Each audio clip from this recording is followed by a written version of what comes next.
Morning, everybody. Hope your semesters are winding down as smoothly as can be expected and that you have a little something to look forward to once you hand all of your stuff in. So this is our final video. We can start by navigating to the class plan for today, the 21st. A couple top line notes. If you need it, go ahead and turn your project in by April 24th on Friday. That's reiterated on the calendar. So I'm more than happy to do a Blue Jeans call with you or answer any questions that you have via email. But I feel like the people I have heard from have been super duper busy and could use the extra time.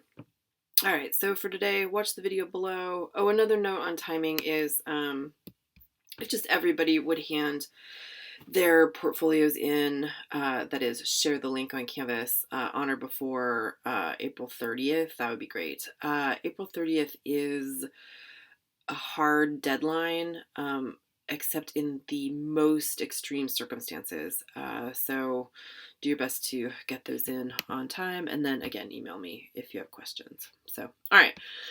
So today this video is going to cover a little quick overview of free write prompt that will help you develop the introduction for Artifact 3, which is the new futures page of your ePortfolio. I'm going to cover the nuts and bolts of composing that page, i.e. Embedding Google Docs and PDFs into Canvas portfolios. I'm going to give you some composition strategies and talk to you briefly about how to hit the highlights for the reflective essay that constitutes the first page of the ePortfolio, and then quickly direct you to, or walk you through how to submit the URL into Canvas for your ePortfolio. So, all right, here we go. If we were in class today, this is what we would be doing. So, time permitting, take 6, 8, 10 minutes and work through these questions. So how did your new futures meet a course goal or concept? And that'll direct you to our old friends, the course goal and concepts on the first page of the website. You might want to give a couple of sentences on how the elements in your future world related to one another. It's a good set of specific issues to draw out in that introduction. And then finally, a sentence or two on, given that the drafting process took place in the Google Doc and remotely, what ways did this project invite you to think about your composition project or process differently?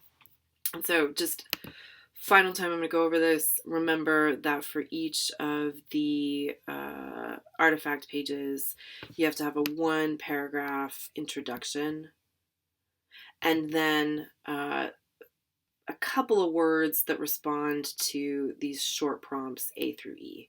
So again, I don't need to see this drafting.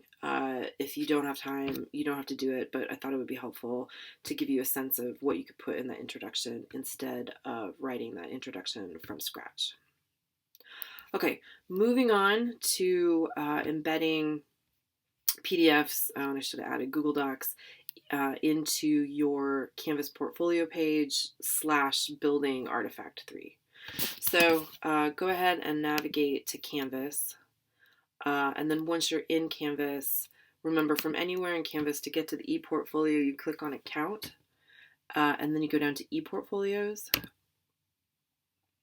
From ePortfolios, it's going to take you to this dashboard page. You should have no more than 2 portfolios here, and then click on the portfolio that you have created.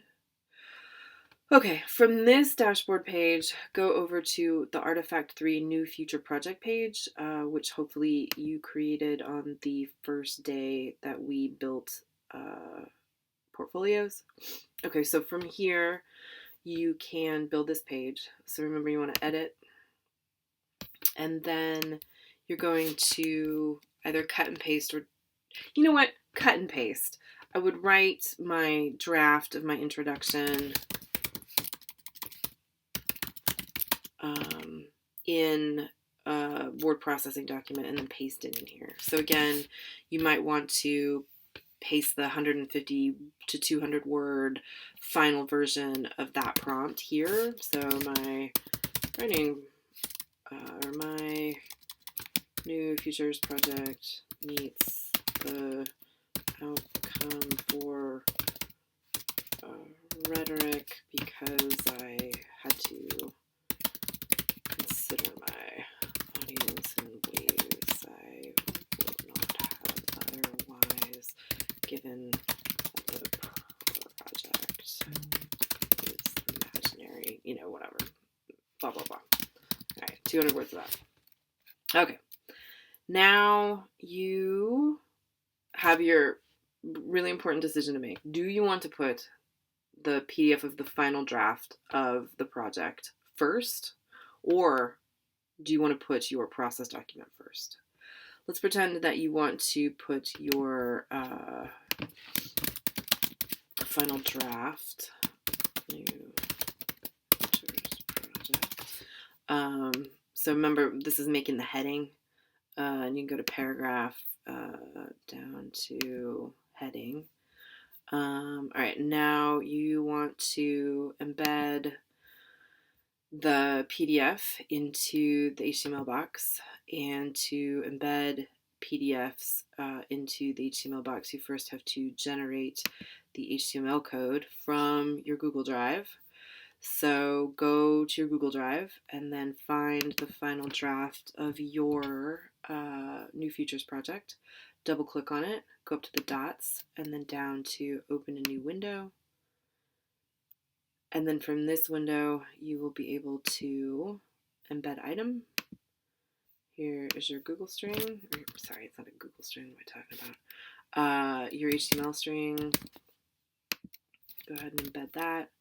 Remember, if you want to make it bigger, you can make it bigger here. I don't know if that really needs to be that big, but you have a lot of options, so use them. All right, let's see where we're at. So we're going to save page. We got our introduction, our embedded final draft. I don't really like that introduction heading. It's a little small. I'm going to edit it. And then I can do the same thing here that I did below. It's going to make it look a little bit nicer and finish outline. Okay, so now I want to include my process document, which for you guys is the Google Doc that includes process document 4, which was that world building worksheet. You do not need to write this out, or you can if you want. Worksheet was also the sort of the audience analysis, which was those short questions, and then the PD5, which was the flyer. What am I doing? All right, so I'm just gonna do that like that, and then oh yeah, now it's doing this thing where it's not gonna let me. I don't know why it does this. Let's have a little bit of a hack. Oh wait, here. I wonder if it's gonna do that. Nope. Darn it. Nope, that just moves it. Alright, you know what? Never mind. I don't know why it's doing that. It's been doing it all semester. Alright, so one more HTML box for your Google Doc. I don't know what to tell you. Do your best here. If this little box will let you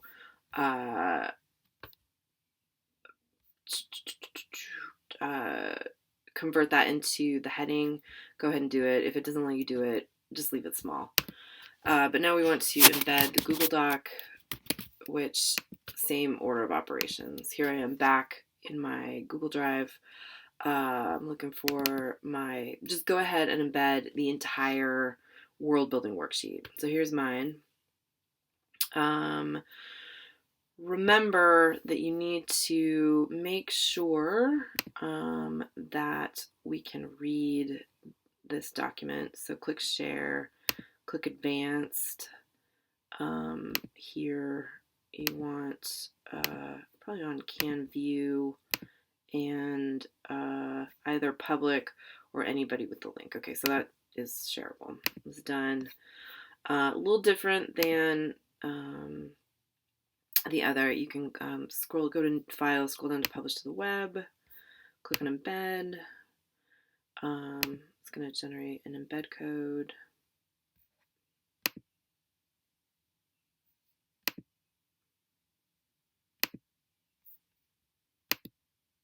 There we go. After you click through a bunch of options here. All right. Final note on here. You can, if I just click Save Page, I'm going to get a teeny tiny box that is both inaccessible and nobody can read it. So I want to edit this page. I'm going to just trash this box. It's not working. Cut and paste the width from the other HTML string here, and it should make it bigger. Okay. I don't know why this is repeating. It's doing the same thing that it did before in our other classes. Because it's putting it in the content box. So how does it get rid of that? And okay. Just do your best with these. It's not an exact science. I don't know why the PDF is jumping into the content box, but you know, looks good. Just as long as you have embedded the PDF and the Google Doc. Couple final notes on this. You are welcome to convert the Google Doc into a PDF if you don't want to go through the process. You go to File and then it's a kind of a pain to convert it. It's down to download to PDF. It'll download it to your computer as a PDF, and then you have to upload it back into your Google Drive and then embed it if you want to. So here it is. Me 1 second. File upload.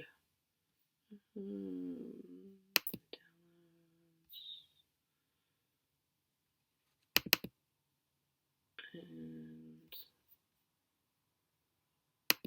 there, and then I can just move it from here. Remember, and this is my final note on this, that you have to adjust the settings so that it's public. And that doesn't matter, you don't want to be able to edit it. And then same process, open a new window and then share it from here and get the embed code and then cut and paste that. So that was just to say, if you don't want to embed the worksheet, i.e. the process document that we've been working on as a Google Doc, you are welcome to go through the process of converting it from the Google Doc into the PDF, uploading it back, and then embedding it as the PDF. All right, moving on. Where was I? All right, I'm here. So the last thing that we need to go over for the portfolio is the reflective essay. So all of the portfolios have a, what is it, 1,200 to, was it 1,500? No, I can't remember. 12 to 1,800 reflective essay on the first page. So the reflective essay, for full credit on the final portfolio, please compose a reflective introductory essay of 12 to 1,800 words in response to the following prompt. How have you developed as a communicator over the course of the semester? All right. So one way that you can develop this essay is, again, time permitting, work through these prompts. So give a few minutes, take a few minutes to respond to how have you grown as a communicator. Your response to the question will form the topic and generate the claim of your reflection. To answer the question, think about the 5 major communication modes and woven. Also think about the artifacts we produced this semester. What assignments are specific modes within the assignments? Can you point to show development? The other thing you might want to think about here is your own writing process. And so again, you can look back over the free writing that we've done over the course of the semester for the portfolio and draw out from that ways to respond to this question as well. All right. If you're at the planning stages of this thing, go ahead and draft an outline of the 4 to 6 paragraph structures that you imagine that are going to flow from this chunk of writing that you just did. And then finally, think about the ways in which this essay introduces and reflects on the contents of the portfolio that come after.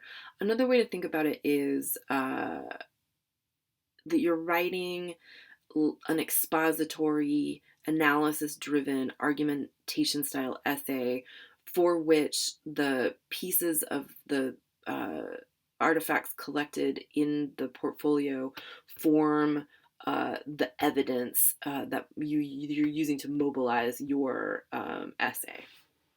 So another thing that you might want to think about is if you click here, and you can also get to this from the assignment page, it will take you to a model essay that that I wrote that you're welcome to use as a formal model that is for the different pieces, different types of rhetorical gestures, right? So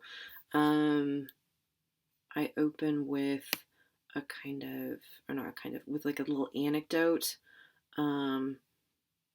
that puts the reader into an experience that didn't happen, but that gives me a kind of starting point to say, kind of like the reflective, the Common First Week video did. I have been challenged with visual and verbal presentations for these reasons, but then over the course of the semester, I developed blah, blah, blah. So again, 12 to 1800 words on this can take a bit of work, and so you're welcome to use an anecdote to jump into the essay. I think another thing to think about here is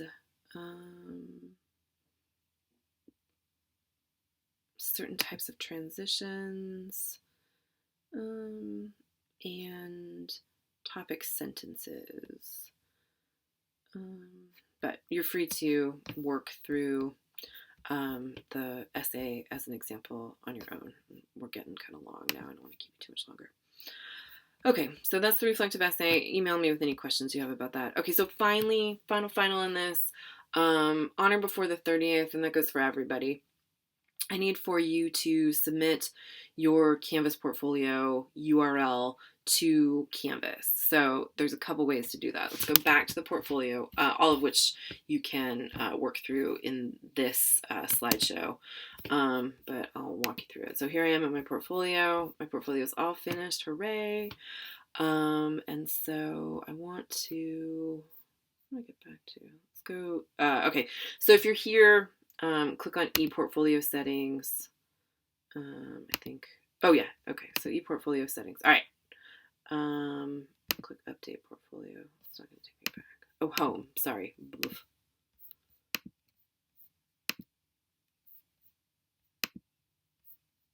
You know what? I don't understand how to get back there. Oh, there. All right, cool. All right, so from here, we see that my ePortfolio is private, which means that only people with the link can read it. So if I want to keep it private, I'm going to copy and paste this URL into my the slot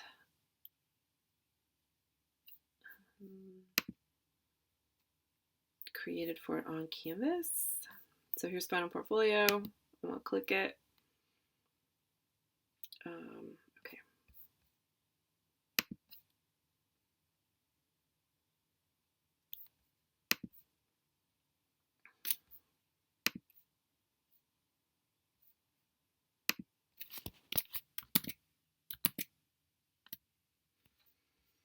Sorry about that. Okay, so here we are. Done at Final Portfolio. It's now available. Click Final Portfolio. It's going to take me to this page. I'm going to submit the assignment, and then I'm just going to cut and paste my URL here, and I'm going to submit the assignment. You can put it in the text box too if you want. And then from there, I will be able to access your portfolio. If you would like to, you are also welcome to make your portfolio public. Which I'm not authorized to do because I'm still in student view. Sorry about that. All right. Change my portfolio settings. Make it public. All